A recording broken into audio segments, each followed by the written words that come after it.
2-3 का third part करते हैं। Which atoms are indicated by the following configurations?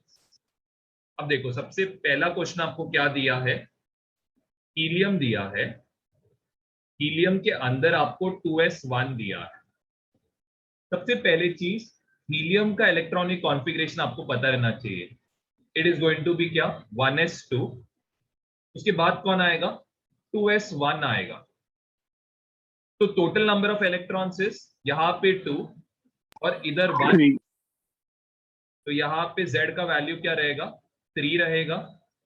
Z का वैल्यू 3 किसके लिए रहता है? लिथियम के लिए। सेकेंड क्वेश्चन आपको क्या बोला है? नियॉन। और इधर क्या दिया है? 3s2 और आगे दिया है 3p3। नियॉन का क्या मतलब है?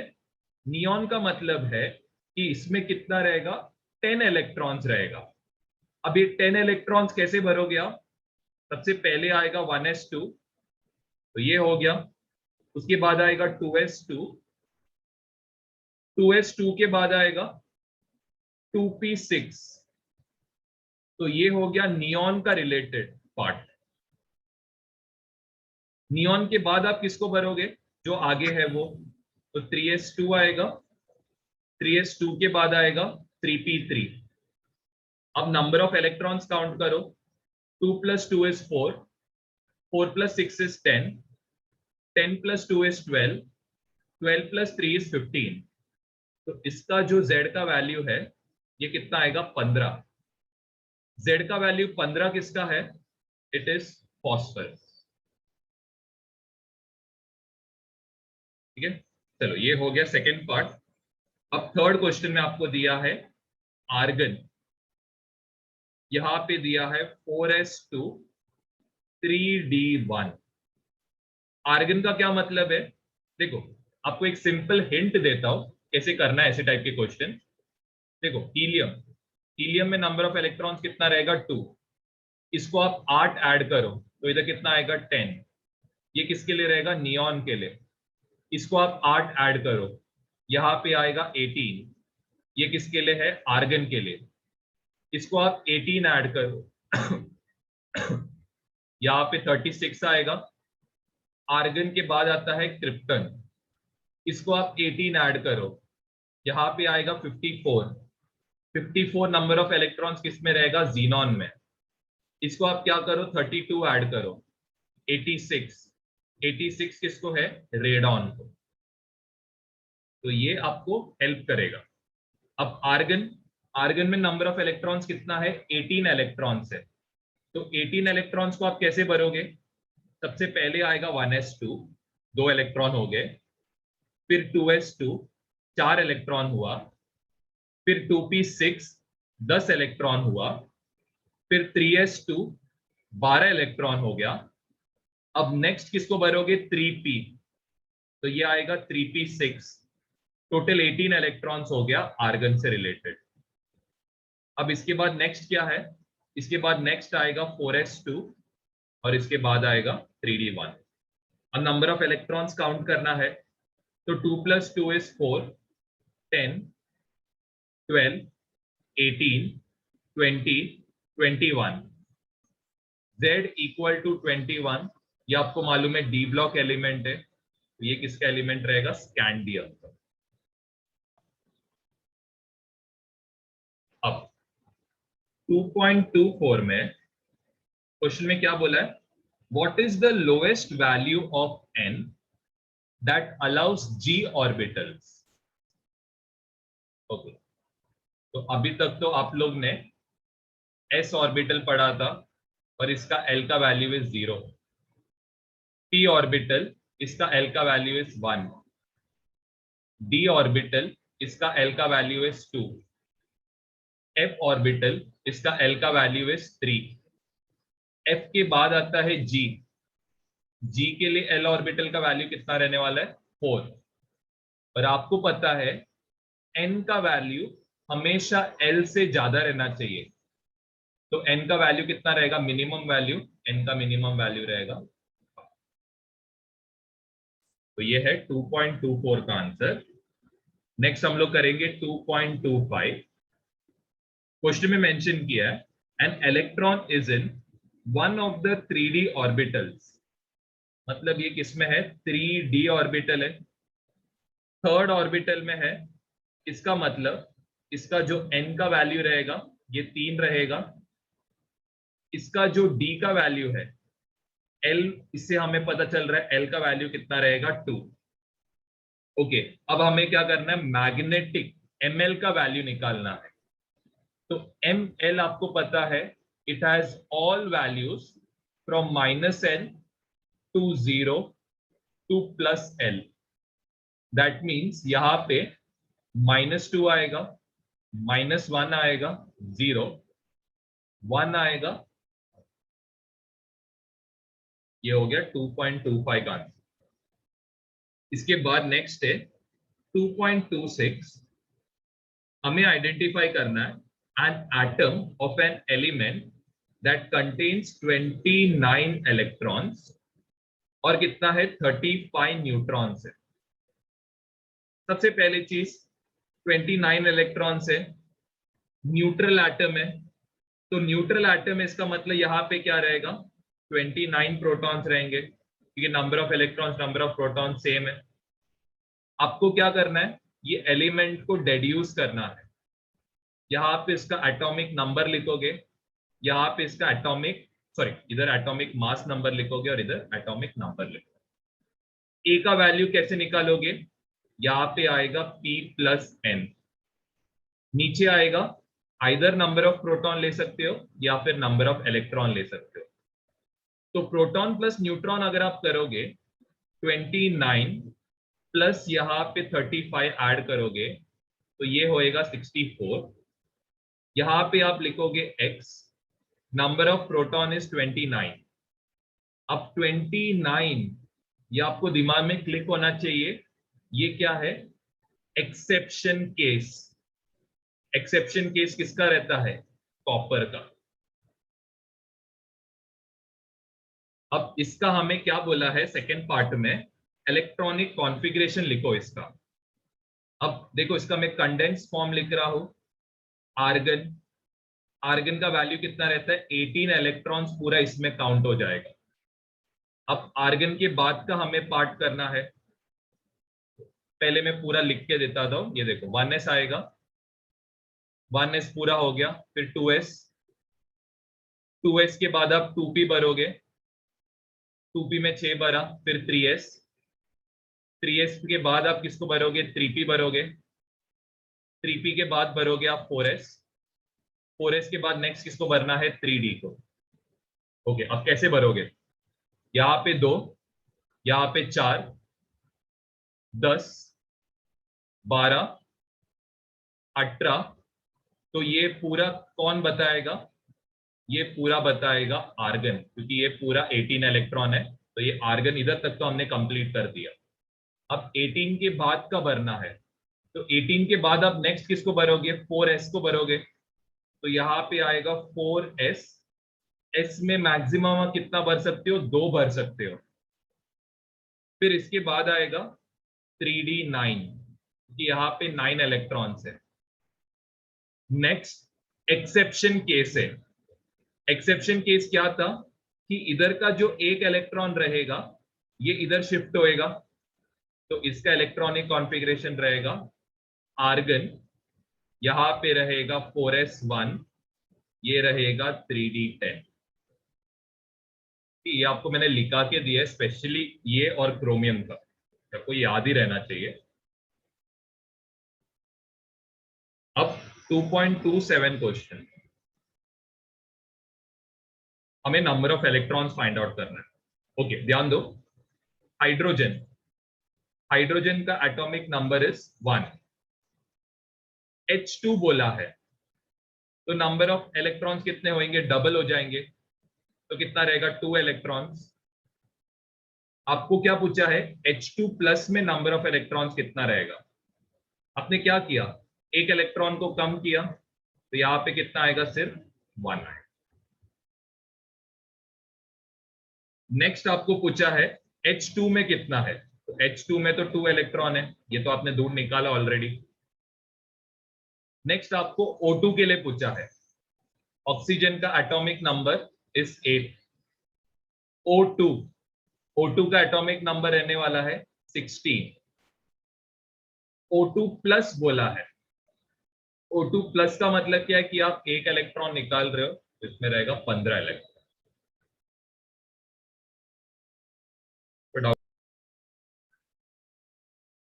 नेक्स्ट है 2.28।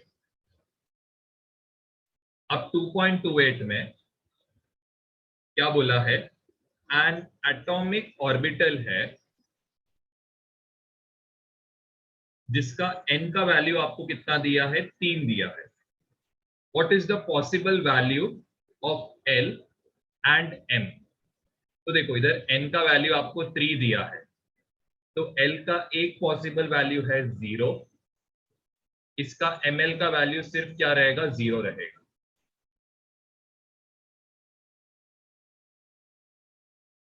हाँ, यहाँ पे एक और पॉसिबल वैल्यू है L का 1, क्योंकि ये भी क्या है, 3 से लेस है, लेकिन इसका ml का वैल्यू क्या रहेगा, all values from -L to +L, तो -1 आएगा, 0 आएगा और एक +1 रहेगा।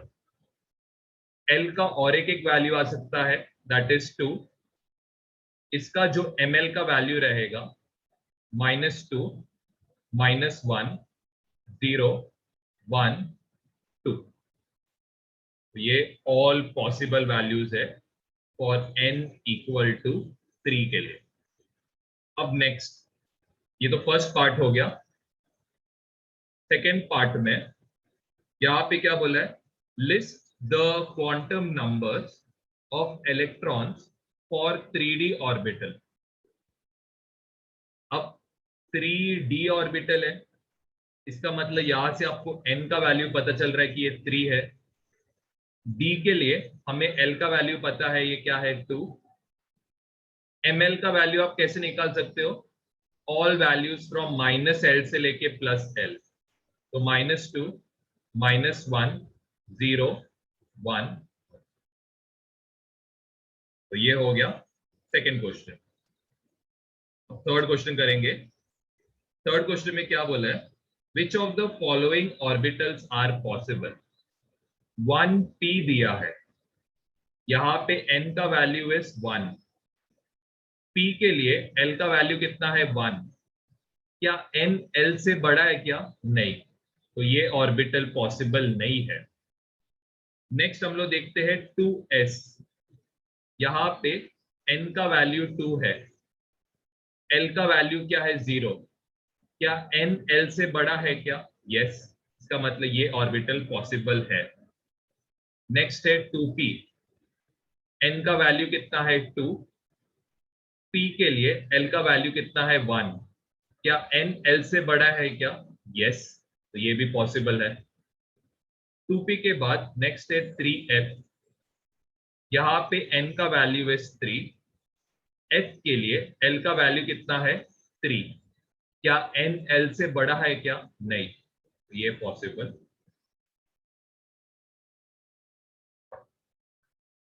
अब यहाँ पे क्या बोला है 2.29 क्वेश्चन में आपको मेंशन किया है, using SPD notation describe the orbital with the following quantum number. पहला वाला दिया है n equal to 1, l equal to 0, n equal to 1 है, इसका मतलब यहाँ पे 1 आएगा, l इक्वल टू 0 है, इसका मतलब यहाँ पे s आएगा। सेकेंड पार्ट में n equal to 3, l equal to 1, n equal to 3 है, इसका मतलब यहाँ पे 3 आएगा, l equal to 1 p orbital का रहता है, तो ये 3p ऑर्बिटल रहेगा। सी पार्ट में n इक्वल टू 4 दिया है, l इक्वल टू 2 दिया है, n इक्वल टू 4 इसका मतलब यहाँ पे ये 4 रहने वाला है, l इक्वल टू 2 इसके लिए रहता है d ऑर्बिटल के लिए, तो ये 4d रहने वाला है। n equal to 4, l equal to 3, n equal to 4 मतलब यहाँ पे 4 आएगा, l equal to 3 f orbital के लिए रहता है। तो ये रहेगा 4m। चलो 2.30 सॉल्व कर रहा हूं। अब पूछा है which of the following is not possible. तो ए पार्ट में आपको दिया है n equal to 0, l equal to 0। Clearly आपको दिख रहा है ये पॉसिबल नहीं है। क्यों पॉसिबल नहीं है? क्योंकि n should be greater than l। यहाँ पे 0 पॉसिबल ही नहीं है। चलो B, n equal to 1, l equal to 0, तो ये भी पॉसिबल है। ml इक्वल टू 0, ये भी पॉसिबल है। ms equal two plus half, ये भी पॉसिबल है। तो ये सब आ सकता है। चलो सी पार्ट में n equal to 1, l equal to 1, ये पॉसिबल नहीं है क्योंकि यहाँ पे n ग्रेटर देन l नहीं है। चलो डी पार्ट देखते हैं। n equal to 2, l equal to 1, ये पॉसिबल है। क्यों? क्योंकि n ग्रेटर देन l है। ml इक्वल टू 0, ये वाला वैल्यू पॉसिबल है क्योंकि l का वैल्यू रेंजेस फ्रॉम -1, 0 एंड 1, तो 0 is possible. ms equal to कितना आ रहा है? यहाँ पे दिया है -1/2, तो ये पॉसिबल है। चलो E part, n equal to 3, l equal to 3, ये पॉसिबल नहीं है क्योंकि n ग्रेटर देन l नहीं है यहाँ पे। चलो f पार्ट करते हैं। n equal to 3, l equal to 1। ml का वैल्यू यहाँ पे 0 दिया है, ms का वैल्यू यहाँ पे +½ दिया है, ये सब पॉसिबल है।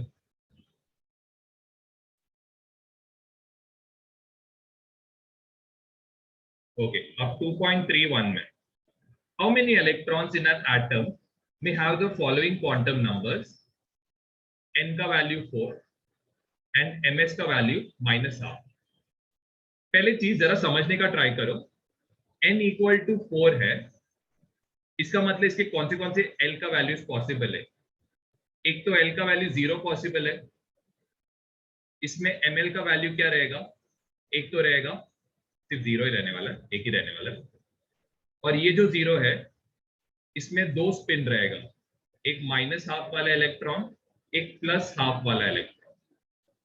चलो दूसरा जो l का वैल्यू है, l इक्वल टू 1 रहेगा, इसमें 3 ml आ सकता है। एक आ सकता है 0, दूसरा आ सकता है +1, तीसरा आ सकता है -1। 0 में 2 स्पिन रहेगा, एक +½ रह सकता है, एक -½ रह सकता है, क्योंकि एक ऑर्बिटल 2 इलेक्ट्रॉन्स को होल्ड कर सकता है। यहाँ पे एक +½ रह सकता है, एक -½ रह सकता है। यहाँ पे एक +½ रह सकता है, एक -½ रह सकता है। ठीक है, अब हम लोग करेंगे l इक्वल टू 2। अब इसका जो ml का वैल्यू है, ये एक तो रह सकता है 0, तो 0 में 2 स्पिन रहेगा, एक +½ और एक -½ फिर आएगा यहाँ पे +1, यहाँ पे रहेगा एक +½ यहाँ पे रहेगा एक -½ फिर उसके बाद यहाँ पे रहेगा -1, इसका एक +½ स्पिन रहेगा, इसका एक -½ स्पिन रहेगा। फिर एक रह सकता है +2, इसका एक +½ स्पिन रह सकता है, एक -½ स्पिन रह सकता है। फिर एक आ सकता है -2, इसका एक +½ स्पिन रह सकता है, इसका एक -½ स्पिन रह सकता है। आपको सिर्फ क्या पूछा है? Electrons having -½ spin. इधर एक इलेक्ट्रॉन मिला, 2, 3, 4, 5, 6, 7, 8, 9 इलेक्ट्रॉन हमें मिले। तो टोटल ऐसे कितने इलेक्ट्रॉन्स है? 9 इलेक्ट्रॉन्स प्रेजेंट। नहीं तो एक सिंपल तरीका, n इक्वल टू 4 है, तो इसका मतलब इसमें कौन से ऑर्बिटल रहेंगे? एक 4s रहेगा, एक 4px रहेगा, 4py रहेगा, 4pz रहेगा, फिर एक क्या रहेगा, 4d ऑर्बिटल रहेगा। तो 4d ऑर्बिटल का मतलब क्या है कि इसमें रहेगा एक 4d xy, 4d yz, 4d zx। फिर इसमें और एक रहेगा 4d z square, 4d x square y square. फिर एक और एक आ सकता है f ऑर्बिटल, लेकिन f का तो अभी आपको पता नहीं है। f में कितना ऑर्बिटल्स रहता है, 7 ऑर्बिटल्स रहता है। तो 1 2 3 4 5 6 7, 7 हो गया। अब देखो 4s में एक इलेक्ट्रॉन रहेगा जिसका एक माइनस हाफ स्पिन रहेगा, तो जब मैं डायरेक्टली एक 1 इलेक्ट्रॉन लिखूंगा। 4p में एक ही इलेक्ट्रॉन रहेगा जिसका स्पिन माइनस हाफ है। 4py में एक ही इलेक्ट्रॉन प्रेजेंट रहेगा।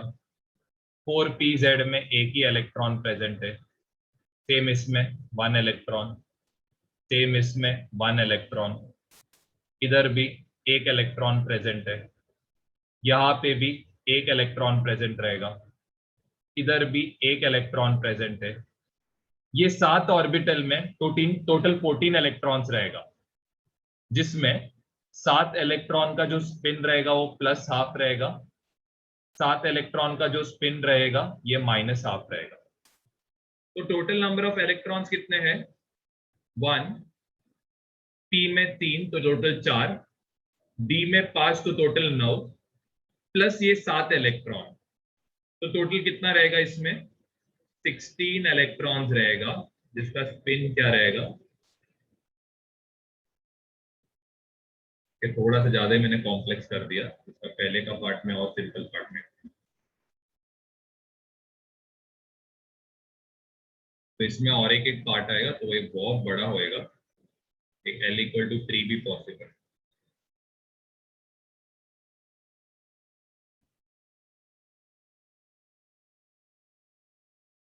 तो सेकंड पार्ट कर रहा हूं, n=3, l=0। एक चीज फिक्स्ड है यहाँ पे, ये कौन सा ऑर्बिटल है, 3s।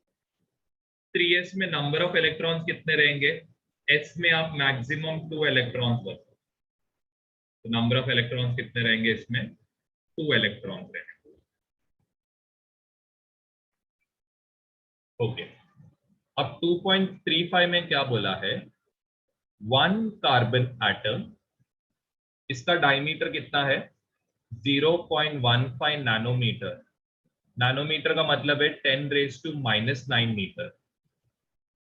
Calculate the number of electrons, sorry number of carbon atoms. तो हमें कितना कार्बन एटम है पता नहीं है, इसमें कैलकुलेट करना है 20 सेंटीमीटर में कितने कार्बन एटम्स प्रेजेंट रहेंगे।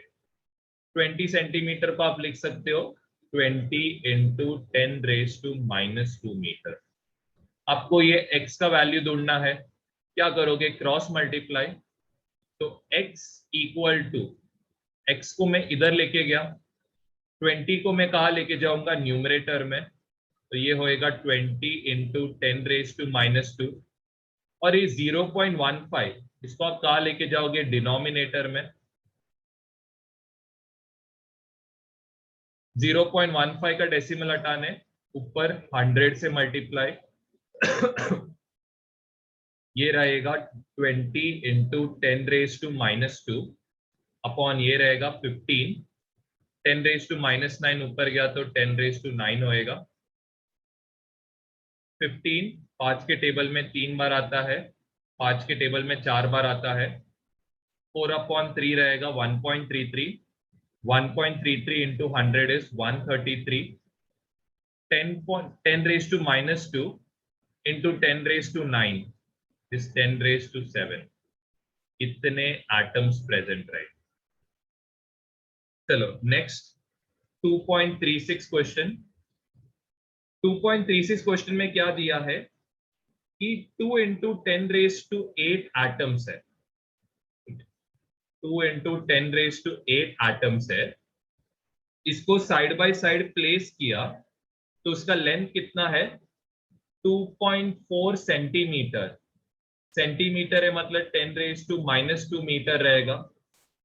आपको क्या कैलकुलेट करना है, 1 कार्बन एटम, इसका आपको क्या कैलकुलेट करना है, रेडियस। रेडियस क्या रहेगा, डायमीटर का, तो इधर आप क्या करोगे, डायमीटर क्या रहेगा, 2 टाइम्स रेडियस रहेगा।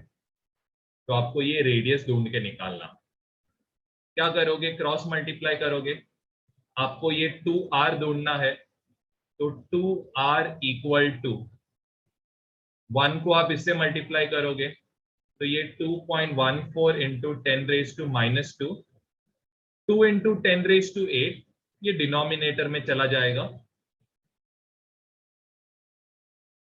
आपको r चाहिए तो ये 2 नीचे डिवाइड करेगा, तो ये 2 इंटू 2 होएगा इंटू 10⁸ होएगा। 2.4 का डेसिमल हटाओगे तो 24 होएगा, नीचे एक 10 से मल्टीप्लाई, यहां पे क्या रहेगा 10⁻²। 4 और ये कैंसिल, 4 6 24, 10⁸, 10⁻1, 10�9 होएगा, ऊपर लेके जाओगे तो ये होएगा 10⁻⁻9, यहाँ पे 6 रहेगा और ये r का वैल्यू रहेगा, तो r इक्वल टू है 6 इंटू 10⁻⁻11, और इसका यूनिट क्या रहने वाला है, मीटर। किसी को डाउट है तो पूछना। ओके, अब 2.37 में एक जिंक एटम इसका आपको डायमीटर दिया है 2.6 एंगस्ट्रॉम, दैट इज 10⁻⁻10 मीटर। आपको कैलकुलेट करना है, रेडियस इसका फाइंड आउट करना है। तो रेडियस क्या रहेगा, डायमीटर का हाफ, तो रेडियस कितना रहेगा 1.3 इंटू 10⁻⁻10, ये तो मैंने साइड में कर लिया। Number of atoms find out करना है, मतलब कितना जिंक एटम्स है आपको पता नहीं है, कितने सेंटीमीटर में बोला है, 1.6 सेंटीमीटर में, तो ये आपको कैलकुलेट करना है।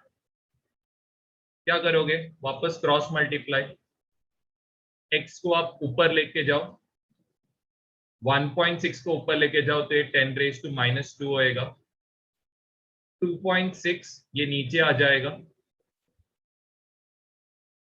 डेसिमल हटाओ, 26 का डेसिमल हटाने ऊपर 10, 1.6 का डेसिमल हटाने नीचे 10, फिर 16/26 आ रहा है, 10⁻⁻2, -10 ऊपर गया तो 10⁻+10 होएगा, ये इक्वल टू x रहेगा। 10 और 10 कैंसिल, 2 से डिवाइड करोगे तो ये 8/13 होएगा इंटू 10⁻8 होएगा। कितने नंबर ऑफ एटम्स रहेंगे, 8 पे जा रहा हूं। हाँ, 2.38 में एक चार्ज पार्टिकल है, ठीक है, तो एक चार्ज पार्टिकल है जिसका चार्ज आपको दिया है 2.5 इंटू 10⁻⁻16 कोलोन। आपको कैलकुलेट करना है इसमें नंबर ऑफ इलेक्ट्रॉन्स, तो हमें पता है इसका नंबर ऑफ इलेक्ट्रॉन्स कितना, हमें आइडिया नहीं है, तो ये हमें ढूंढ के निकालना है। लेकिन हमें पता है एक इलेक्ट्रॉन का चार्ज कितना है, 1.6 इंटू 10⁻⁻16 कूलम। क्या करना है आपको, x का वैल्यू ढूंढ, ओ सॉरी 10⁻⁻19 आएगा। क्या करना है आपको, x ढूंढ के निकालना है। तो x तो पहले ही ऊपर प्रेजेंट है, तो रहने दो इसको यहाँ पे। यहाँ पे 2.5 इंटू 10⁻⁻16 है, नीचे है 1.6 इंटू 10⁻⁻19। 25 का डेसिमल हटाने नीचे 10 से मल्टीप्लाई, 16 का डेसिमल हटाने ऊपर 10 से मल्टीप्लाई, 10⁻⁻16 -19 ऊपर गया तो 10⁻⁻19 होएगा। 10 और ये 10 कैंसिल, इतने नंबर ऑफ इलेक्ट्रॉन्स रहेंगे। तो ये जरा कैलकुलेट करके निकालना, ये दोनों को करोगे तो 10⁻³ रहेगा। 16 और इसको अगर आप तो 24 कंसिडर करोगे तो ये 3/2 आएगा। 3/2 है मतलब 1.5 इंटू 10⁻³ इलेक्ट्रॉन्स प्रेजेंट है। ये चार्ज पार्टिकल। अब 2.39 में क्या दिया है, एक ऑयल ड्रॉप है, मिलीकैन एक्सपेरिमेंट में एक ऑयल ड्रॉप है, इसका चार्ज है -1.282 इंटू 10⁻⁻18 कूलम। इसमें नंबर ऑफ इलेक्ट्रॉन्स कितना है ये आपको पहचानना है, लेकिन आपको पता है एक इलेक्ट्रॉन का चार्ज कितना रहता है, 1.6 इंटू 10⁻⁻19 कूलम। क्या करोगे आप, क्रॉस मल्टीप्लाई करोगे, x तो ऑलरेडी ऊपर प्रेजेंट है, यहाँ पे रहेगा। देखो इसका भी चार्ज आप माइनस ले सकते हो क्योंकि इलेक्ट्रॉन का चार्ज माइनस है, इधर माइनस लिया करके इधर माइनस ले लो। यहाँ पे 1.28 इंटू 10⁻⁻18 नीचे आएगा -1.6 इंटू 10⁻⁻19, माइनस साइन हटा दो। अब आप क्या करो, 128 का डेसिमल हटाओ तो नीचे 100 से मल्टीप्लाई, 16 का डेसिमल हटाओ तो ऊपर 10 से मल्टीप्लाई, 10⁻⁻18 -19 ऊपर गया तो क्या होएगा, 10⁻+19 होएगा। 16 9s are 128, तो ये हो रहा है 9। ये कितना होएगा, मल्टीप्लाई करोगे तो 10⁻1 बचेगा, एक जीरो कैंसिल, यहाँ पे 10⁻1 बच रहा है, ये और ये कैंसिल, नंबर ऑफ इलेक्ट्रॉन्स रहने वाले हैं 9 इलेक्ट्रॉन।